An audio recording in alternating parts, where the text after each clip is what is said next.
particularly regarding protection without development. And I think it's food for thought. Perhaps we'll flesh into how we can introduce more developmental ideas or initiatives or policies in the next round.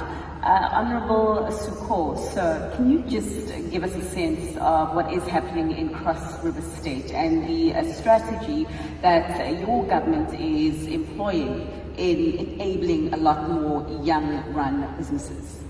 Thank you very much. Good morning. Let me start by giving out some numbers. The theme of this is youth inclusion in the trade agreement. The African Union Youth Charter defines the youth between the ages of 15 and 35. On the continent today, there are approximately 1 billion people below the age of 35. That means between the ages of 0 and 15 years, you have 541 million people. Between the ages of 15 and 35, you have 455 million people. What that means is that over 70% of the population of Africa are the youth, or they belong to the youth demographic.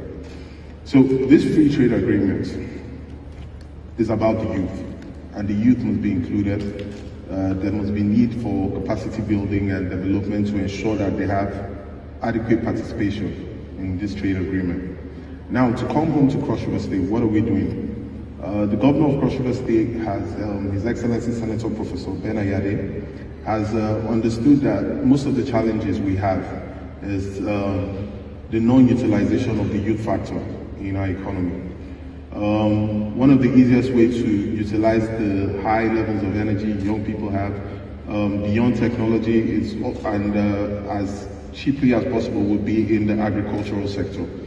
What are the usual challenges to entry? What are the barriers to entry in agriculture?